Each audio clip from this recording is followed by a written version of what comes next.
Hello students, welcome back again your economics station unlock economics. आज हम 11th class का most important topic concept of cost करने वाले।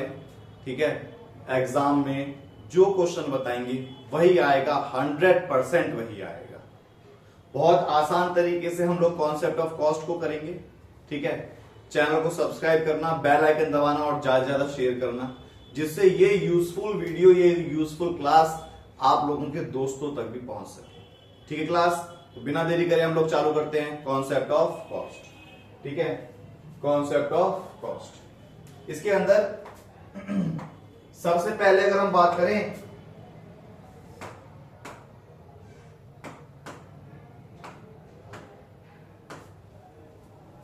सबसे पहले कॉन्सेप्ट ऑफ कॉस्ट, लागत की अवधारणा। ये जो हमारा कॉन्सेप्ट ऑफ कॉस्ट है, इसका हमारा पार्ट 1 चल रहा है। इसका हमारा पार्ट 1 चल रहा है। ठीक है, पार्ट 1 चल रहा है। सबसे पहले हमें लागत का मतलब पता होना चाहिए। सबसे पहले हमें कॉस्ट और लागत का मतलब पता होना चाहिए। कॉस्ट और लागत का मतलब क्या होता है? कोई भी सामान का हम प्रोडक्शन करते हैं, तो प्रोडक्शन करते समय हम फैक्टर्स को यूज करते हैं। ठीक है, एक फैक्टर इनपुट होता है और दूसरा नॉन फैक्टर इनपुट होता है।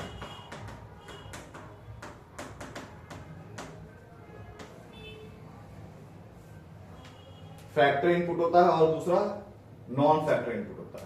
ठीक है, ये फैक्टर इनपुट और नॉन फैक्टर इनपुट पर, दोनों पर जितने भी एक्सपेंस होते हैं, खर्च होते हैं, खर्चा जो हो गया, फैक्टर इनपुट मतलब साधन लागत और गैर साधन लागत।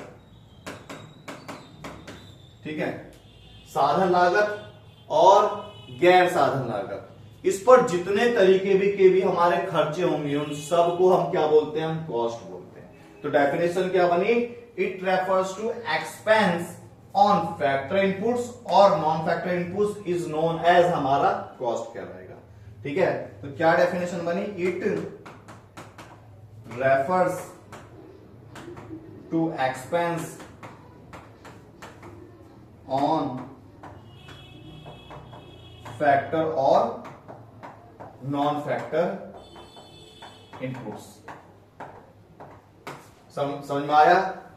इसकी अवधारणा, इसका अर्थ है कि साधन लागत और गैर साधन लागत पर किया गया व्यय हमारा क्या कहलाता है? लागत कहलाता है। ठीक है, फिर इसके अंदर कॉस्ट के अंदर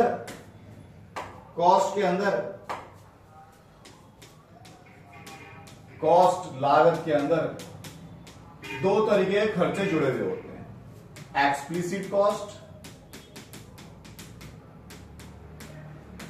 और इम्प्लिसिट कॉस्ट। ठीक है, एक्सप्लिसिट कॉस्ट स्पष्ट लागत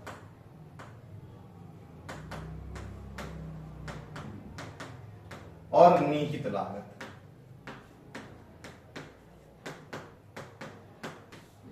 एक्सप्लिसिट कॉस्ट और इम्प्लिसिट कॉस्ट। देखो, बड़ी मेहनत लगती है चैनल पर पढ़ाने की, वीडियो डालो, अपलोड करो, ठीक है, एडिटिंग करो, तो प्लीज चैनल को सब्सक्राइब जरूर करना, बेल आइकन जरूर दबाना। ठीक है, और ये जो एक्सप्लिसिट कॉस्ट है, ये जो इम्प्लिसिट कॉस्ट है, कई बार इन दोनों के बीच में डिफरेंस आ जाता है, पूछ लेता है। ठीक है, तो इस चीज को जरूर ध्यान रखना। अब देखो, एक्सप्लिसिट कॉस्ट और इम्प्लिसिट कॉस्ट क्या होते हैं? जो हमारा एक्सप्लिसिट कॉस्ट होता है, payment to others for payment to others for hire and purchase। ठीक है, हायर और परचेज करने के लिए पेमेंट करी जाती है किसी दूसरे इंसान को। मतलब जब एक ऑर्गेनाइजेशन के अंदर हम रॉ मटेरियल खरीदेंगे तो खर्चा होगा, वो खर्चा हम किसी और को पेमेंट करेंगे तो एक्सप्लिसिट कॉस्ट हुआ। या हमने किसी को पर नौकरी पर रखा, उसकी सैलरी, ठीक है, तो एक organisation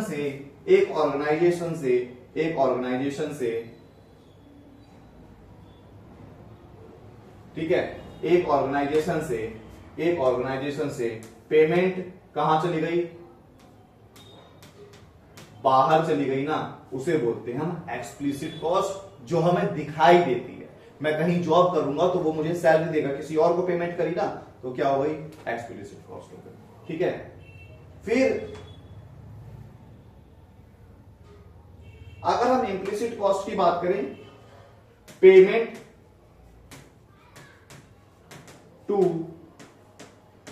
on inputs,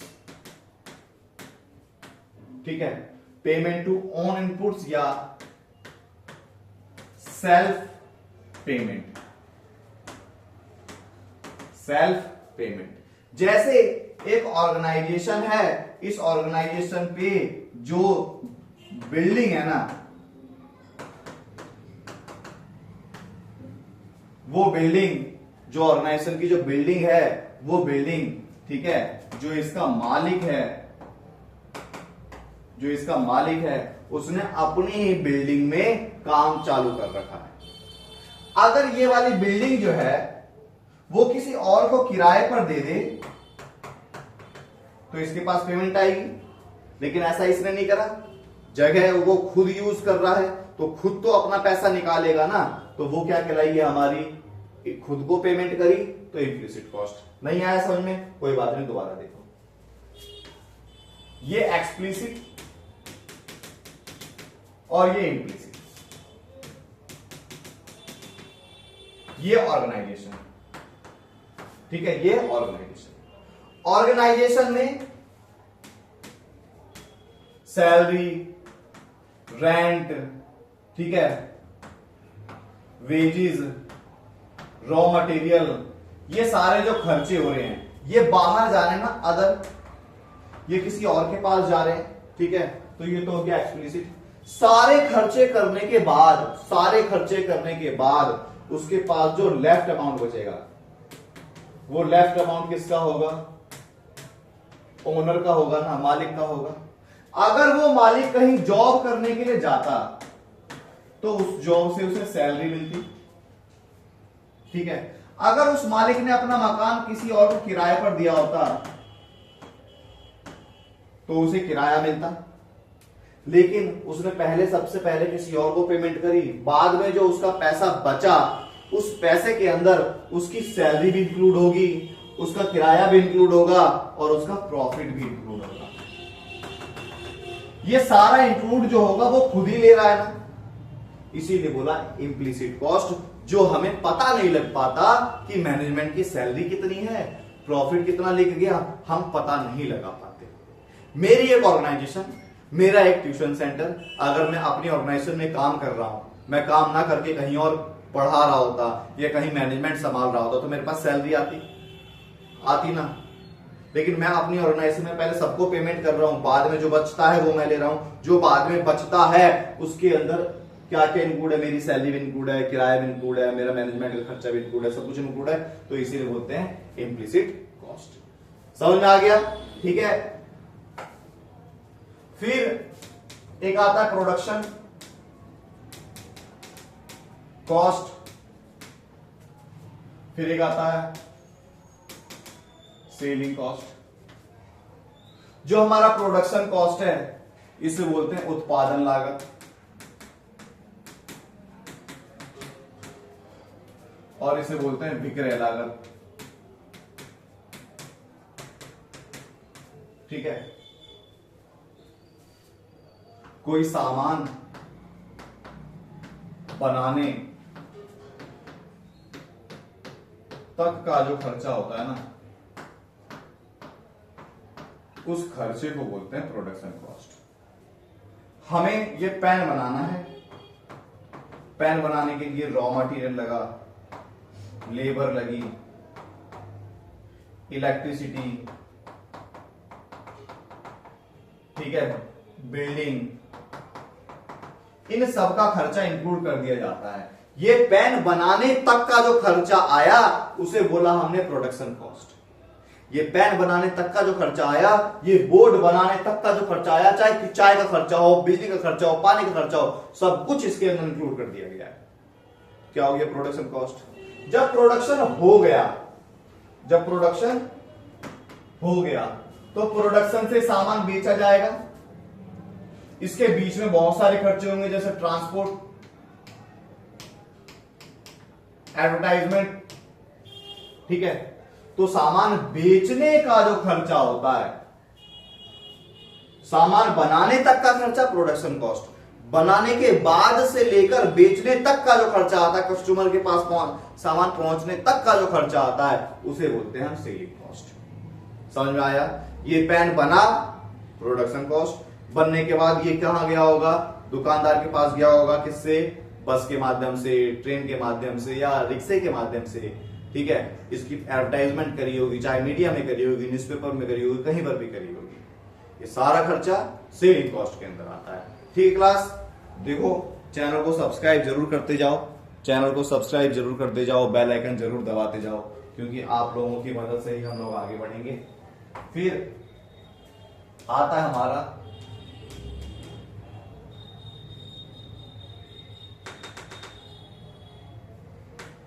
short run cost. Short run cost, अल्पकालीन लागत।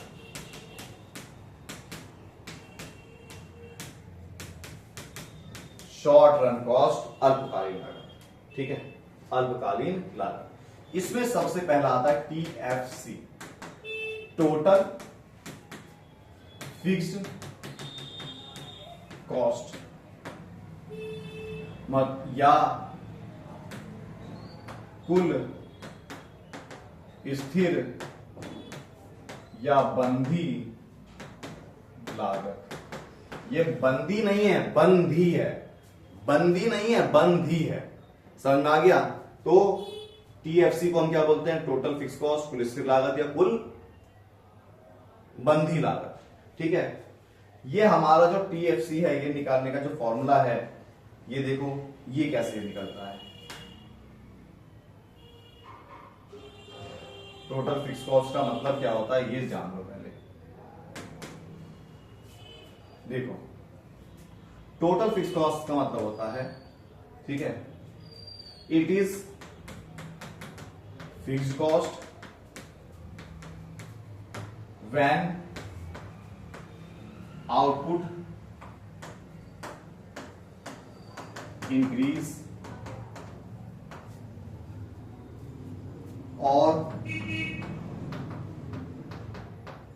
decrease, no change in cost, it is always constant whenever output is zero, ठीक है। स्थिर लागत वह लागत है जिसमें उत्पादन के बढ़ने या घटने पर कोई प्रभाव नहीं पड़ता, यह स्थिर ही रहता है, चाहे उत्पादन जीरो क्यों ना हो। देखो टोटल फिक्स कॉस्ट की अगर हम बात करें, एक ऑर्गेनाइजेशन, इस ऑर्गेनाइजेशन के अंदर इसने जो प्रोडक्शन किया वो जीरो किया, एक भी सामान नहीं बनाया, या इसने प्रोडक्शन एक बनाया, या इसने प्रोडक्शन 1000 बना लिया, या इनफाइनाइट बना लिया। चाहे प्रोडक्शन हो या प्रोडक्शन ना हो, इस खर्चे पर कोई फर्क नहीं पड़ता, ये हमेशा क्या रहता है, फिक्स रहता है। ठीक है, जैसे रेंट किराया, ये हमारा कोचिंग सेंटर, यहां पर एक भी बच्चे पढ़ें या एक भी बच्चे ना पढ़ें, मेरा यूट्यूब चैनल चले या मेरा यूट्यूब चैनल ना चले, मेरा खर्चा फिक्स रहेगा, हर महीने मेरे को किराया देना पड़ेगा, वो हमारा फिक्स्ड कॉस्ट कहलाता है। वो हमारा क्या कहलाएगा, फिक्स्ड कॉस्ट कहलाएगा। ठीक है, वो हमारा क्या कहलाएगा, फिक्स्ड कॉस्ट कहलाएगा। देखो कैसे,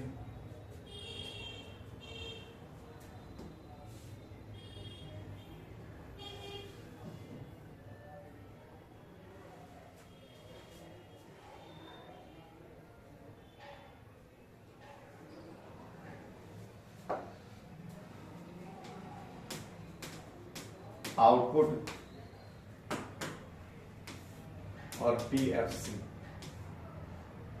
0 1 2 3 4 5 10 10 10 10 और 10 और 10।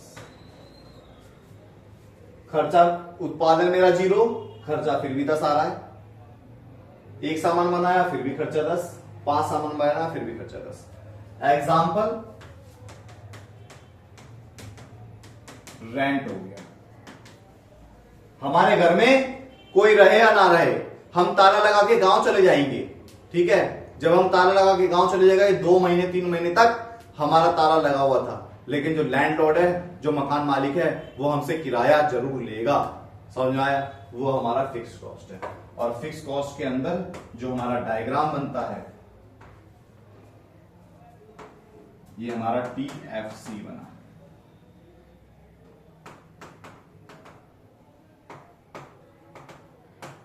आउटपुट, प्रोडक्शन हम कितना भी बढ़ा दें, हमारा खर्चा फिक्स है। इसे हम क्या बोलते हैं, इसे हम बोलते हैं टोटल फिक्स्ड कॉस्ट। इसे हम क्या बोलेंगे, टोटल फिक्स्ड कॉस्ट। समझ में आ गया, पक्का आ गया, समझ में आ गया तो चैनल को सब्सक्राइब कर देना, आ गया तो चैनल को सब्सक्राइब कर देना। समझ में आया, ठीक है। फिर हम बात करते हैं TVC, टोटल वेरिएबल कॉस्ट, कुल परिवर्ती लागत, टोटल वेरिएबल कॉस्ट। इसमें क्या होता है, when output increase then cost increase, और आउटपुट डिक्रीज होगा तो कॉस्ट डिक्रीज हो जाएगी, और आउटपुट 0 होगा तो कॉस्ट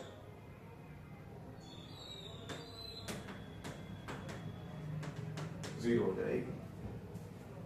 मतलब उत्पादन बढ़ेगा,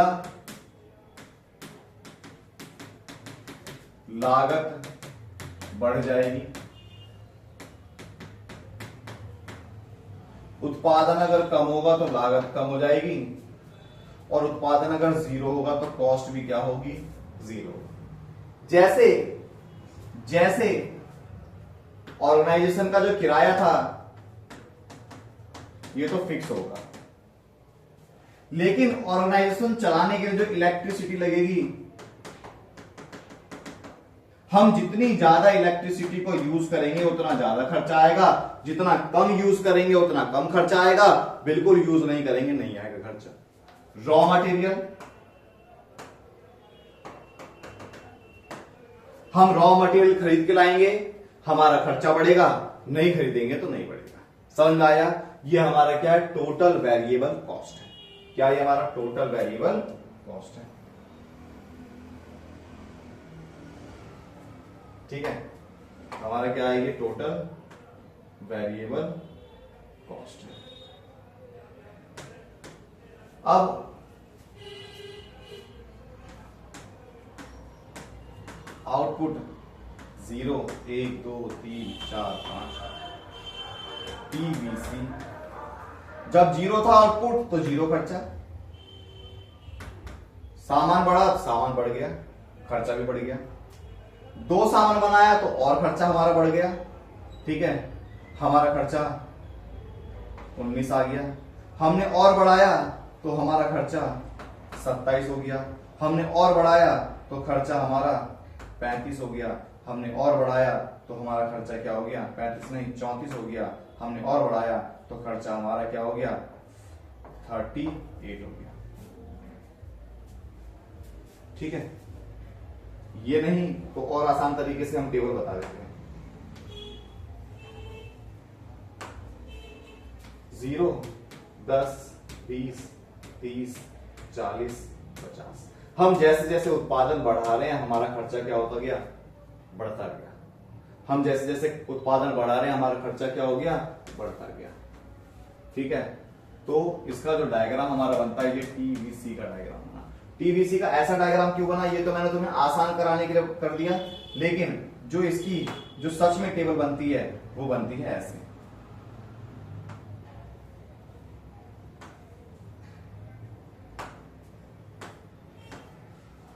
दस, ठीक है, 18, 24, ठीक है,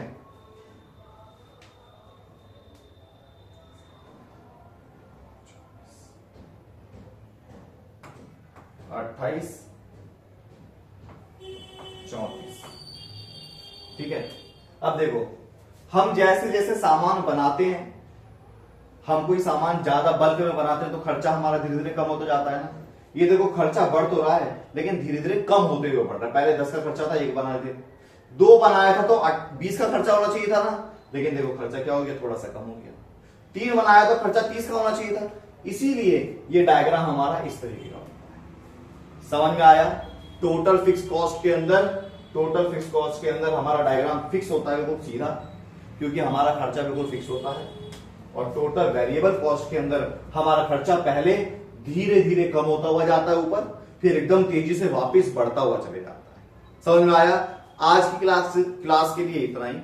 ऐसा डायग्राम क्यों बना प्रूव करके दिखाएंगे कल, और इन दोनों को जोड़ने के बाद टोटल कॉस्ट निकलता है, ये भी हम अगली क्लास में आपको करा कर दिखाएंगे। एक बार चैनल को सब्सक्राइब जरूर करना, बेल आइकन जरूर दबाना, और हम जरूर बताएंगे तुम्हारे एग्जाम में कौन से क्वेश्चन आएंगे। ठीक क्लास, जय हिंद, जय भारत।